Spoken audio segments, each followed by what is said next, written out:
toh kita juga nggak selamanya jadi atlet Kak. Kalau misalkan kita berpendidikan kan Kak, kita dapat ilmu ataupun pengalaman jadi atlet gitu kan Kak. Kalau misalkan kita sekolah juga kan, nanti siapa tahu nanti kedepannya kita jadi pelatih atau apapun gitu kan Kak.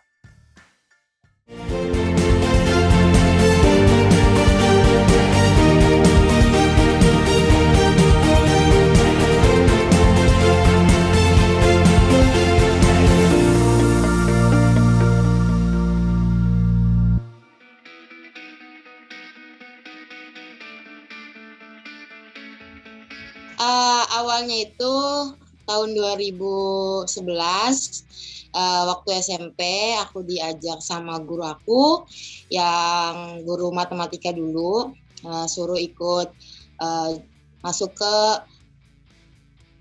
klub dayung kayak gitu kan di Ancol. Awalnya sih aku kan tertariknya sama futsal kayak gitu, kalau nggak sepak bola. Tapi karena waktu itu banyak banget senior yang ikut dayung, akhirnya saya dikasih rekomendasi gitu kan untuk di dayung kayak gitu Kak. Terus akhirnya pas masuk ternyata seneng gitu kan sama olahraganya kayak gitu, karena banyak banget teman-teman gitu kan yang dari sekolah-sekolah lain kayak gitu. Bukan guru matematika, karena deket gitu kan sama beliau gitu kan. Terus beliau juga tahu aktivitas Dewi, karena waktu itu kalau nggak salah beliau tuh di bagian wakil kepala sekolah kayak gitu. Jadi dia tahu potensi siswa-siswanya kayak gitu Kak.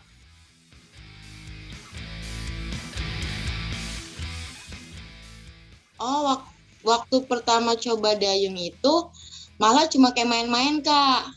Kayak siswa itu biar kenal aja, perkenalan gitu loh. Kalau ini tuh olahraga dayung gitu kan. Akhirnya kita cuma kayak main-main di dayung sampan kayak gitu Kak. Kayak gitu, main-main. Pokoknya sampai kita tuh enjoy gitu kan. Sampai kita tuh tahu dayung itu seperti apa gitu Kak. Pas kita tahu diperkenalkan dayung seperti apa, baru minggu keduanya baru aku langsung ke ergometer Kak, yang kita main ergometer loh Kak, yang di Senayan. Nah saya itu nyoba itu Kak, ini ergometer seperti ini gitu kan. Nanti pas di airnya pun akan seperti ini gitu. Pas minggu kedua. Setelah itu aku latihan ergometer sampai 1 bulan, latihan fisik, baru 2 bulannya itu baru turun di air, single school.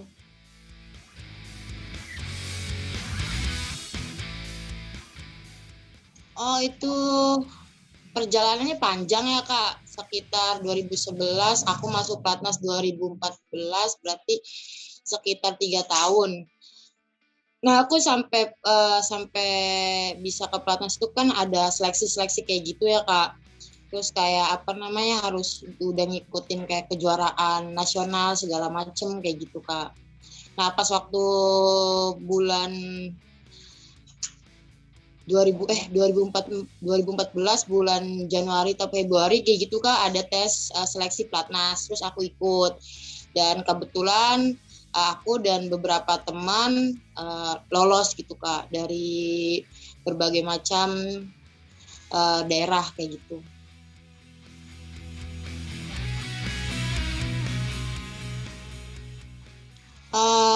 Pertama kali aku masuk Platnas itu, kejuaraan yang pertama kali aku ikutin itu SEAF Kak, itu di Singapura.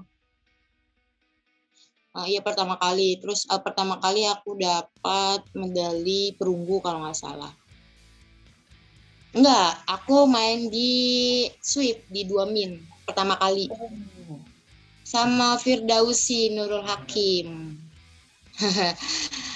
Waktu pertama kali masuk dayung itu nggak kepikiran malah Kak, nggak kepikiran bakalan jadi atlet gitu Kak, nggak ada kepikiran, ya namanya juga anak SMP gitu kan waktu itu, jadi senang aja gitu sama olahraga kayak gitu kan, nggak ada kepikiran kayak bakalan jadi atlet gitu kan, bakalan untuk lomba kesana kesini nggak ada gitu, ya udah ikutin aja gitu, tahu-tahu sampai sini gitu, sampai di titik ini.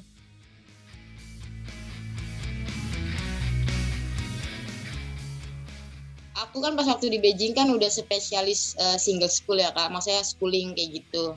Terus kan sebelum aku ikut event itu kan kayak diseleksi tuh Kak, ya kan ini potensinya main di nomor apa gitu kan, yang tadi Kakak bilang single school atau 4 cross kayak gitu kan.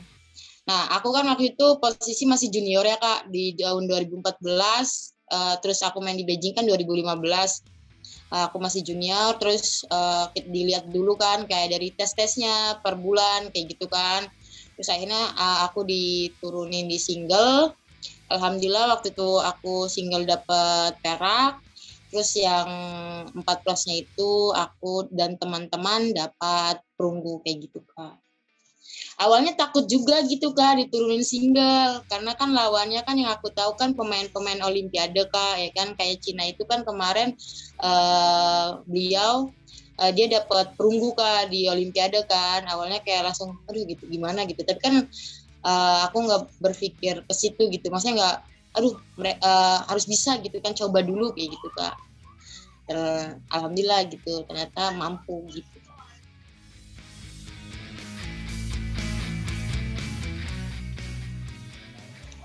Iya di nomor single school itu kayak aku tuh udah nyaman gitu Kak, kayak terus kata pelatih juga emang aku bagus gitu di single school kayak gitu kan Kak, dari lihat hasil tesnya gitu kan segala macemnya gitu kan, dari tekniknya segala macem gitu Kak.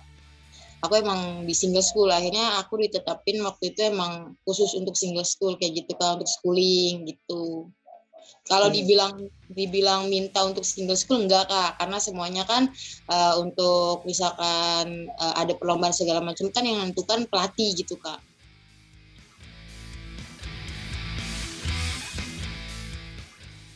Kalau di internasional lainnya sih itu Kak di apa namanya di Nederland ya Kak, di Amsterdam gitu kan. Aku ngikutin waktu itu aku ikut. Tapi waktu itu aku turunnya di junior Kak. Karena kan lawannya internasional gitu kan Kak. Kalau tadi kan aku turun di senior karena lawannya se-Asia. Terus aku turun di junior itu udah internasional. Waktu itu aku turun di under 19 kalau nggak salah Kak, 19 gitu kan atau 17 aku lupa. Aku turun di nomor itu, alhamdulillah aku dapet medali emas Kak. Kalau di kejuaraan dunia itu di kejuaraan internasional itu nggak ada yang 1, 2, 3 gitu Kak, cuma ada 1 gitu kan. Aku dapet itu di 2 event, yang satu apa namanya Amsterdam, yang satunya itu Holland Baker.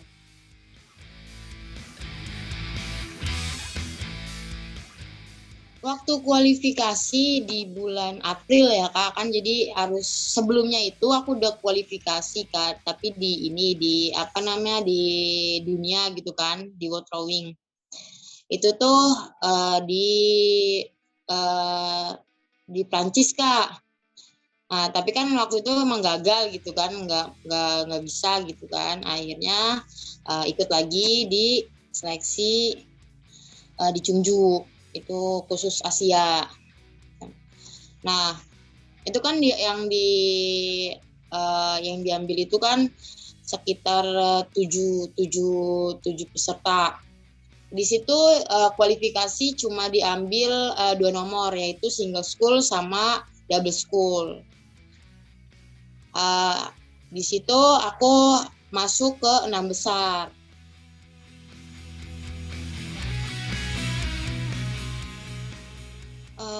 Untuk potensi sih bagus ya Kak, menurut aku bagus gitu kan. Apa namanya sekarang aja udah mulai bersaing. Contohnya kayak kemarin kan junior-junior aku tuh Kak, yang 2 orang ya kan, yang bisa ikut Olimpiade juga di Tokyo. Mereka kan masih pada muda-muda Kak. Bahkan yang salah satunya itu baru lulus sekolah SMA Kak. Menurut aku potensinya itu bagus Kak. Kalau tetap ya kalau digali kayak gitu Kak.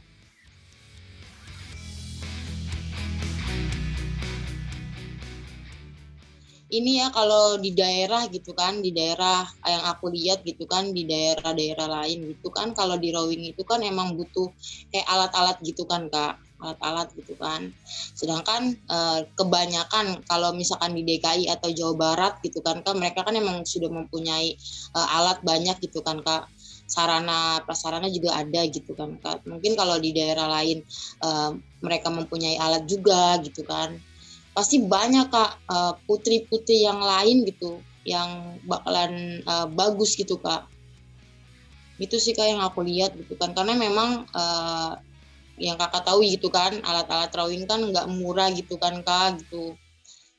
Itu sih Kak kendalanya kayak gitu. Jadi alat-alat nggak memadai kayak gitu.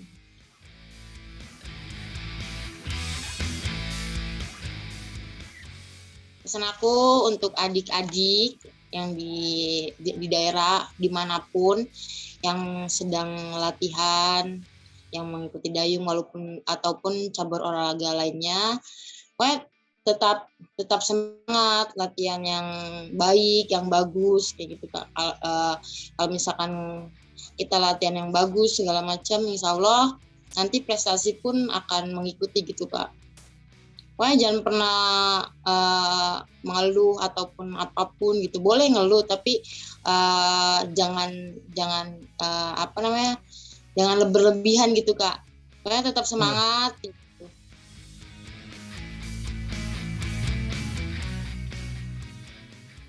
Soalnya ibu aku tuh pekerja keras gitu kan Kak. Jadi aku tuh kalau misalkan aku ngeluh gitu kan, aku kadang malu gitu kan. Ibu aku aja yang mempunyai anak banyak gitu kan Kak. Jadi dia tuh kayak nggak pernah yang namanya kayak di depan aku tuh nggak pernah ngeluh atau apa gitu kan Kak. Jadi kayak aku misalkan kayak aku ngeluh ataupun aku males-malesan gitu kan Kak, kayak aku malu gitu kan Kak. Jadi misalkan lagi capek ataupun apa gitu kan, aku selalu kayak lihat ibu gitu, ngeliat emak kayak gitu kan Kak. Apalagi kalau misalkan emak udah senyum aja kayak energi positif atau energi apapun kayak langsung aku harus semangat kayak gitu Kak.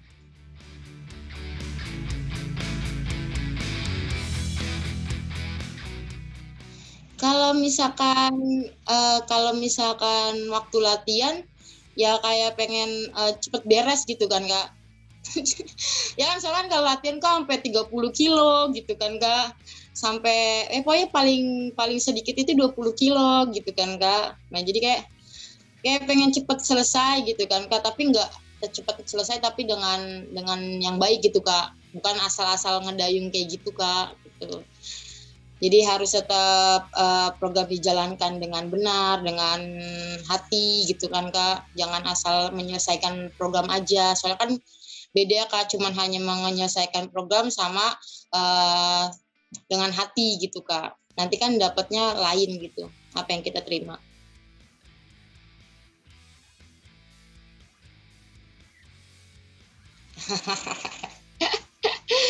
Aku lebih senang di air Kak. Jadi kalau di air itu walaupun berjam-jam ya enjoy aja gitu. Tapi sebenarnya kan harus suka dua-duanya gitu kan Kak. Karena di ergo kan faktor mendukung juga gitu kan, pendukung kayak gitu. Untuk latihan daya tahan, latihan fisik juga gitu Kak.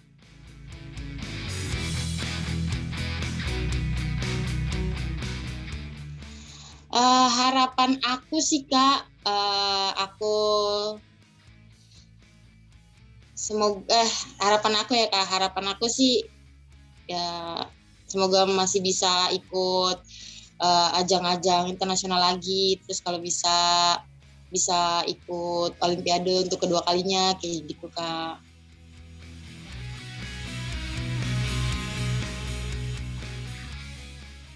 Pendidikan penting ya Kak, penting bener deh, penting.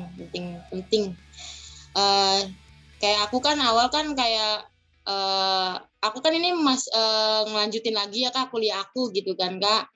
Karena kemarin-kemarin yang aku cerita juga sama Kakak gitu kan, kendala inilah itu gitu kan. Pokoknya pendidikan itu penting banget untuk perempuan, untuk adik-adik aku yang lagi masih latihan atau segala macam. Pokoknya jangan cuma latihan-latihan aja gitu kan Kak. Harus seimbang juga kalau bisa gitu kan. Prestasi dan pendidikannya harus sama jalan gitu Kak. Karena emang penting banget sih Kak pendidikan itu, ibarat kata kan kita dapat pengetahuan segala macam. Emang pengetahuan tuh di mana aja gitu kan Kak. Tapi kan alangkah baiknya tetap masih lanjut sekolahnya gitu kan Kak. Sekolahnya dilanjut, terus kuliahnya lanjut kayak gitu Kak. Pokoknya jangan sampai putus. Kalau bisa berprestasi juga di atletnya, berprestasi juga di pendidikannya gitu Kak. Kan dia faktor mendukung juga setelah nanti kita misalkan nggak jadi atlet gitu Kak. Toh kita juga nggak selamanya jadi atlet Kak. Kalau misalkan kita berpendidikan kan Kak, kita dapat ilmu ataupun pengalaman jadi atlet gitu kan Kak. Kalau misalkan kita sekolah juga kan nanti siapa tahu nanti kita jadi pelatih atau apapun gitu kan Kak.